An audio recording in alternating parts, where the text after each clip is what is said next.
It was such a reoccurring topic for so long, which was like, why are your songs so sad? Fame freaks you out a little bit?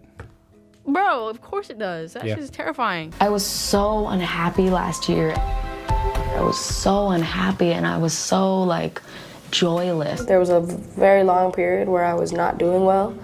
And I mean, it's true. I know a lot of artists that aren't doing well either because this shit is hard, but I think then I didn't realize how good it could also be. I kind of was lost in my own head, in my own like darkness, I guess, and I didn't think any of this would be worth it. Navigating the complexities of youth is a topic that is relatable to most, but when you add in the elements of fame into the mix, we now drift into a territory that very few will ever experience.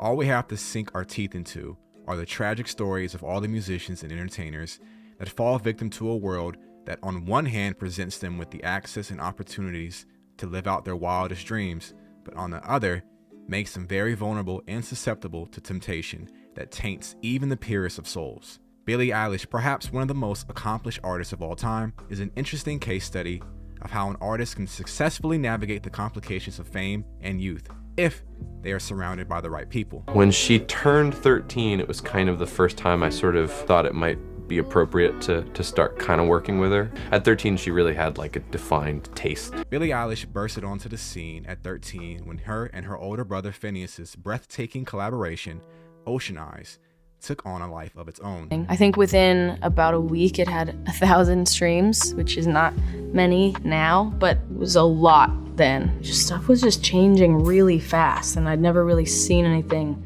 like that. And it was alarming. The duo created the song Ocean Eyes and uploaded the song to SoundCloud to be reviewed by a choreographer they were working with at the time. And once it was uploaded to SoundCloud, it took off quickly. Billie didn't have much time to process it before becoming an internet sensation. No way to know what to do when you get this kind of thing. Like you can't be prepared for this. You don't know how to deal with it. It's impossible to know at all.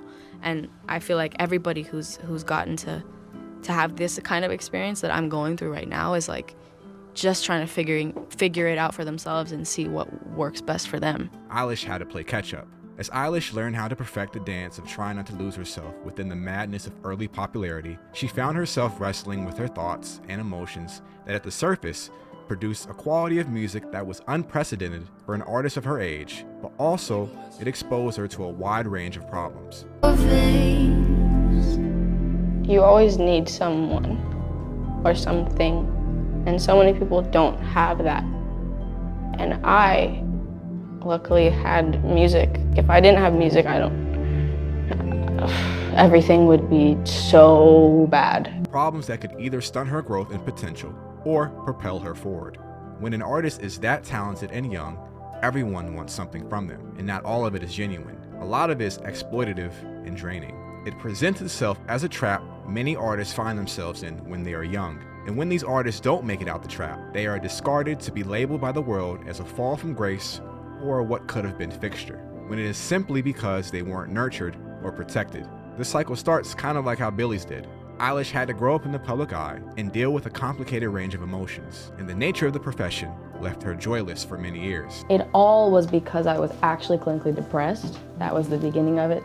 But then on top of it was this fame that I didn't want at the time. People seem to forget that when you are a child and a teenager, emotion is the most intense thing in the world. Everything feels like the end or the beginning. If it hadn't been for Eilish's extremely supportive family dynamic, we may not be looking at Billie as the 23-year-old superstar that we know now, but maybe as another cautionary tale of how abusive fame in the music industry can be. However, fate had a different outcome for Billie. Right after Ocean Eyes came out, I got injured in dance. Music really came in handy for me and got me through all of that. There's a lot of advantages to being young, especially in this kind of like place I'm in, I guess. If you do something when you're really young that's impressive, it's way more impressive to people that are older. But it's like if you're talented no matter how old you are. I wish everybody had their own way of expression because I have music and I have a lot of things actually that really are important to me, and music especially is my way of expressing myself and just everything that I do, and I feel like A lot of people go through the same things I do, but don't have a way of getting it out, which I think is stressful. So Eilish's family nurtured her gifts and allowed her to be free. Their main priority as a family was to cultivate Eilish's interests and creativity. The outcome produced an immense talent. Eilish's vocal capabilities and strong ear for melody and harmony was almost innate to her. All of her life, Billie was given the freedom to explore, so it was only a natural progression that she would constantly seek out evolution in her life and in her music. To be honest, it gets harder and harder just to experiment. I'm not a person who gets scared easily, but there are a lot of things that are fucking terrifying about where I'm at right now. I just want to get out there and get known, and not known that like, oh, I just want to be more famous. It's not that at all. It's literally I want more people to know me so that they can feel me and relate to me and be me. Eilish was only ever interested in making art that made her fans think and feel. When Eilish dreaded touring for the longest, due to its exhausting nature, music was her only outlet of expression. Eilish always loved performing and connecting with her fans, even when touring wasn't an enjoyable experience. And Eilish always encouraged her fans to find their expression as well. Eilish doesn't consider herself a role model, which I get because it comes with unnecessary pressure to live up to an idea that at times is unrealistic. But even at Eilish's lowest points, she always considered her fans first. That my relationship to the fans has been so vital to all of this. And I think like what you do for them and how you make them feel is what's gonna be the most impactful and rewarding for you and for them. Many artists and celebrity figures become prisoners to their fame, as it becomes very restrictive, and Eilish struggled with being a massive star because it complicated her life. All Eilish wanted to do was record, perform, and connect with her fans and family without the monstrosity of fame keeping her trapped. Fame can be lonely. It can be a constant and monotonous cycle of obligations, work, and disconnection. Fame can also destroy your personal relationships. And as it causes such an overwhelming effect on one's personal life, when that person leaves their house every day, they still have to be a music superstar. They still are Billie Eilish. Social media? Instagram is social media. Reddit is social media. Like, Dude, the internet is the worst. I mean, like, the internet created, like, made me at this place, so it's like I'm thankful for that, but it's like, dude, that place is poison. yeah.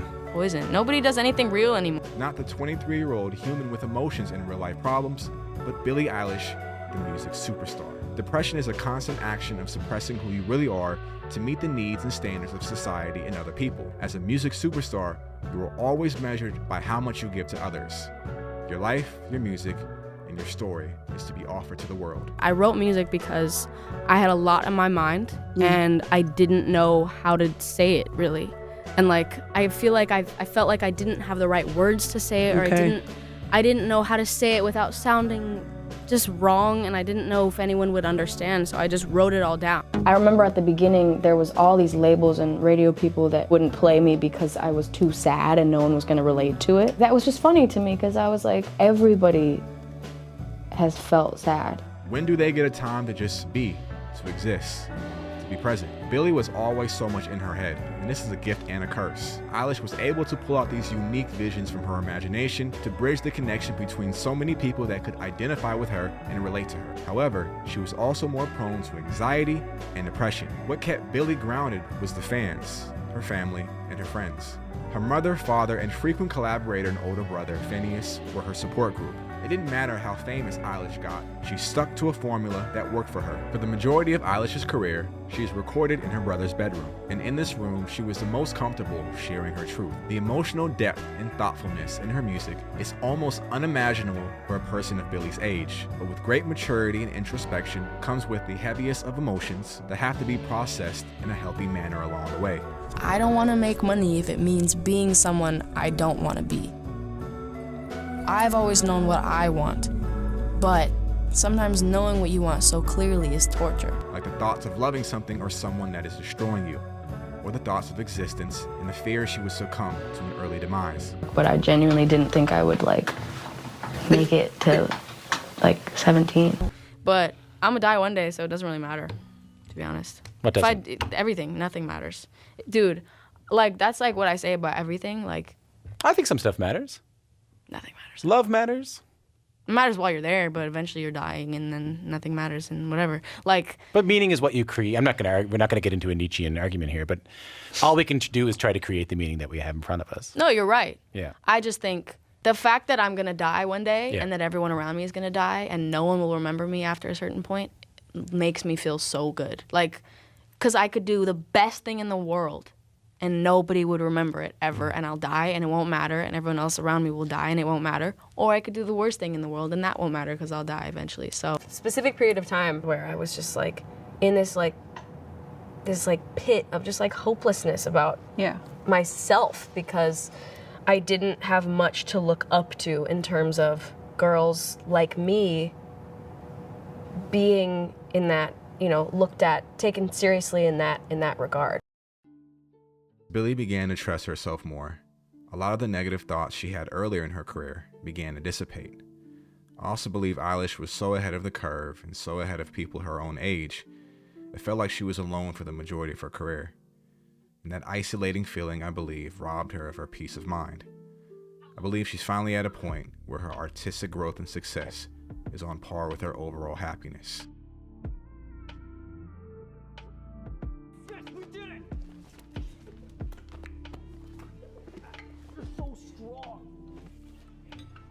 I didn't think it was fun, I wasn't enjoying it, and more recently I've actually like become happy again, and I know that sounds stupid, but like It doesn't. It's just been a year filled with friendship, which honestly, even though I was saying a lot of things that I want to do, that was like the thing that I wanted to do. I can't believe the way my life has gone and where it is now.